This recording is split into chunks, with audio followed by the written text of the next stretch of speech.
So Okay, it's so Dominica hello. and Cornelia. Cornelia, yes. And Great. thank you once again very much. We have watched a lot of your videos, a lot of interviews with you, and we very much admire what you do. And well, the first question that bothers us is, have you ever encountered any taboo in USA about the Alzheimer's disease? Because in Poland, we hardly speak about it. And is it a problem?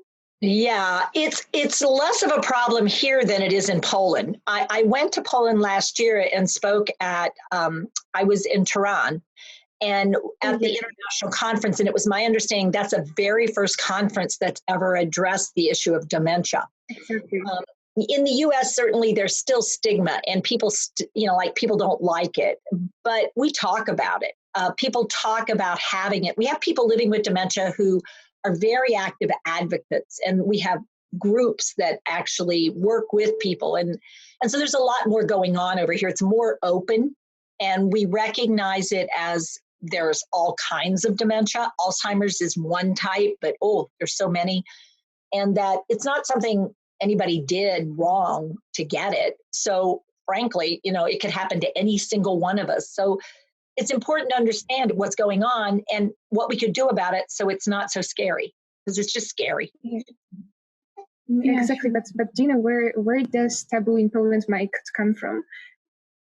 Yeah, I think one of the things I noticed in Poland is that you guys have this very, we're supposed to behave in a certain way in public. We're supposed to be a certain way. And even the education is much more formal. Like the way I do things, people are like, whoa.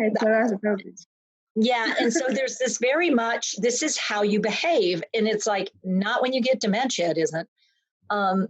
Because that cover, that lid is gone. And I think people get so scared. It's like, well, why can't they do that? Oh, that's not okay. Ooh.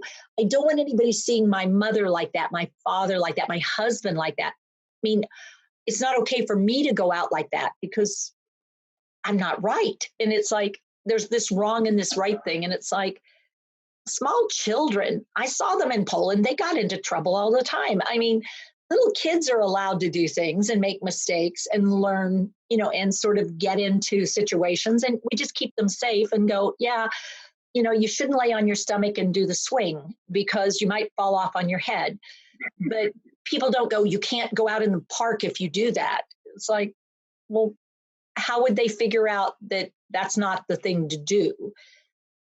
And when people get dementia, I think there's such an embarrassment that my mother is not how my mother used to be. My husband is saying, Yeah, even in the Alzheimer's report from 2019, Poland was nominated the second most country which has the embarrassment in the world. So that's quite an embarrassment, to be honest. Well, I'm glad you guys are addressing it, because there is this silence. And so people experience dementia all the time. I mean, the other thing I noticed in Poland is families are the primary place where care is done. Yes, exactly. At home with no training. Okay, that's exactly, and we try to change that. And well, it's still a long way, but well, there is hope, and we certainly hope so. And do you think that nowadays we do have a problem with a proper approach to people diagnosed with Alzheimer's? It's negativity, like first reaction. Yeah, we even have trouble, frankly, with getting a good diagnosis.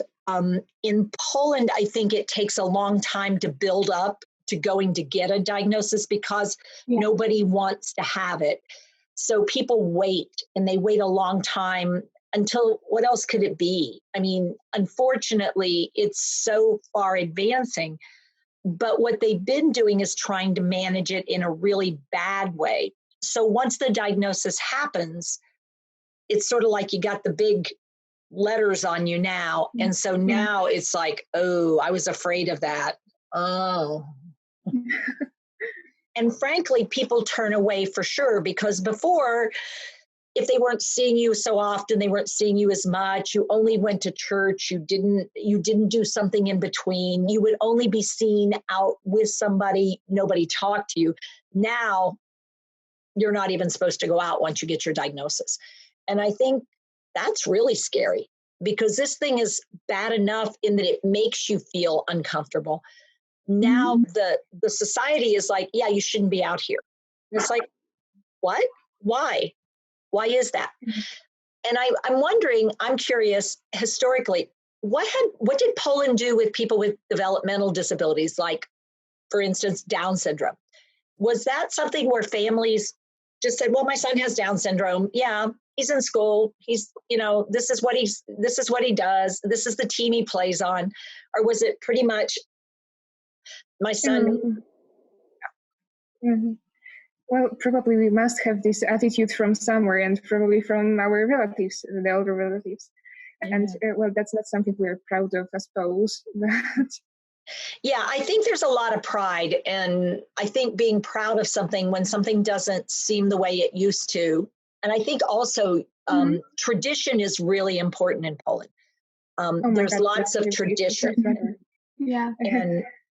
And when I can't make the recipe for what I've ever made the way I used to make it, that's horrifying. And society.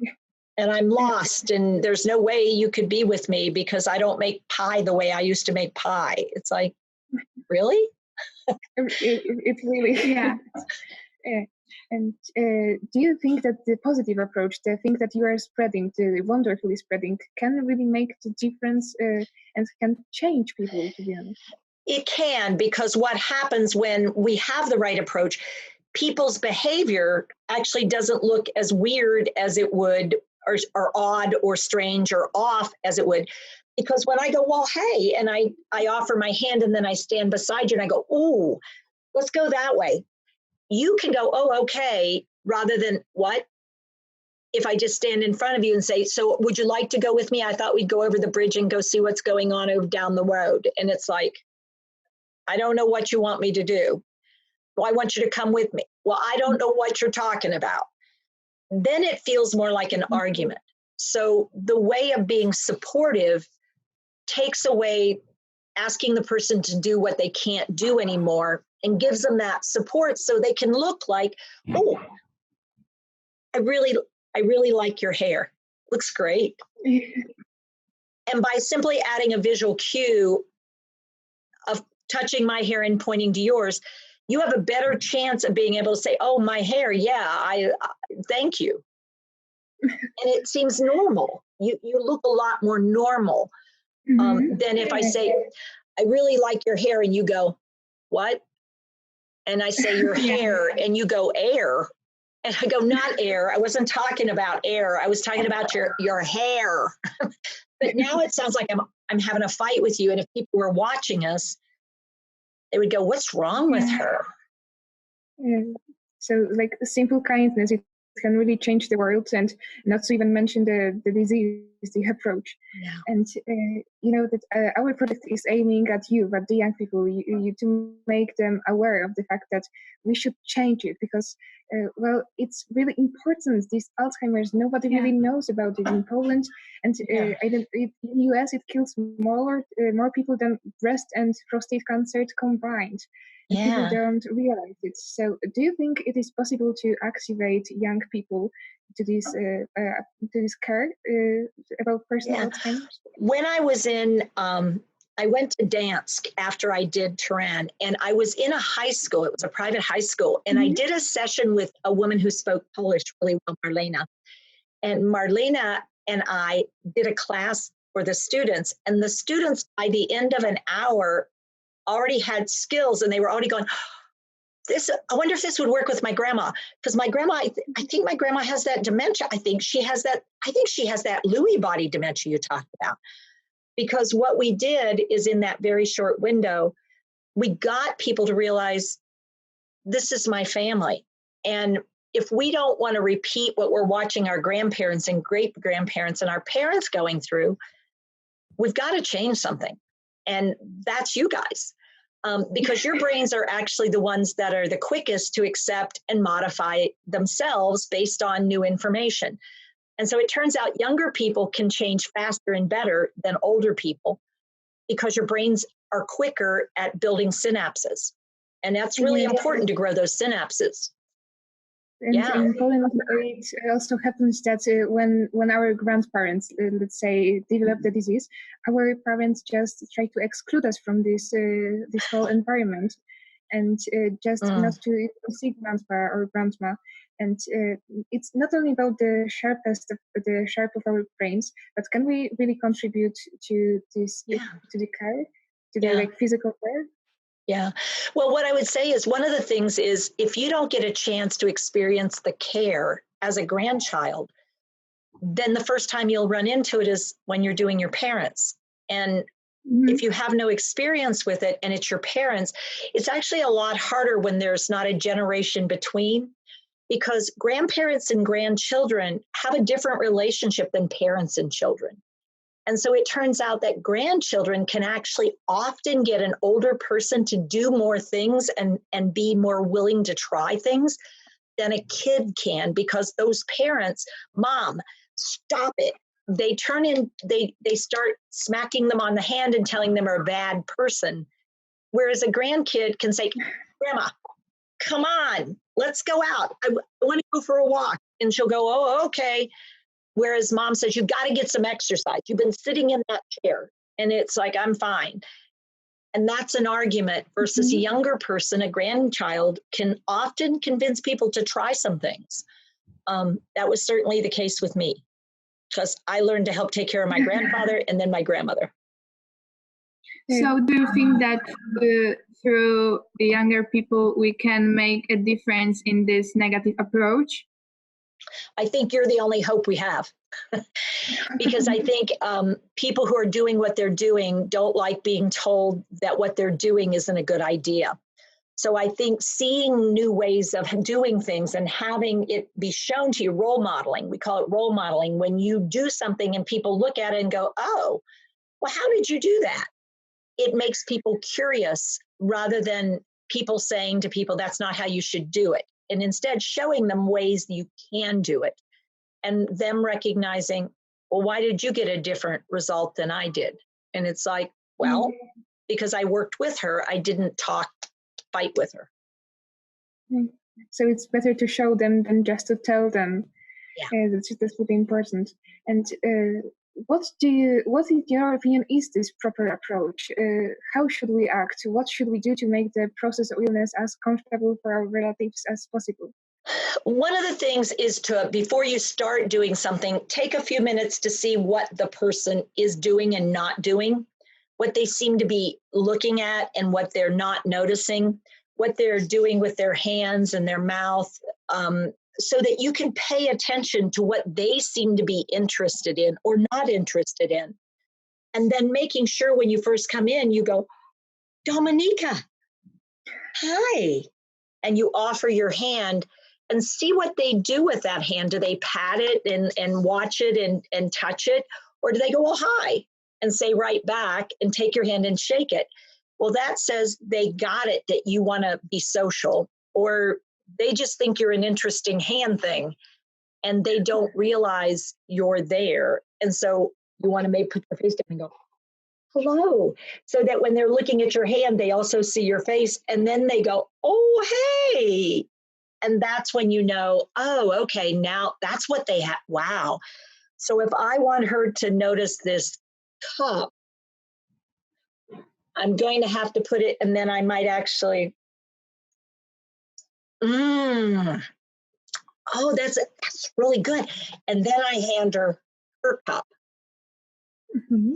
and do the same thing, so that she not only realizes, oh, she wants me to drink something, I don't even know where, and then show her the cup and then show her again drinking, so that she has a really good idea of what it is you want her to do without saying, I need you to take a drink. You didn't drink anything for breakfast. You need to drink. I want you to take a drink. And then trying to take a cup and put it in her mouth.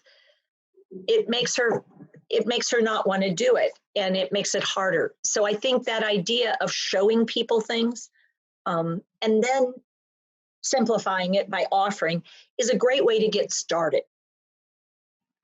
Yeah, and well, that's really important what you are saying, because that's how kindness works, and that's how we should relate with being healthy. And well, I am really impressed because I can finally understand, and not to mention our viewers.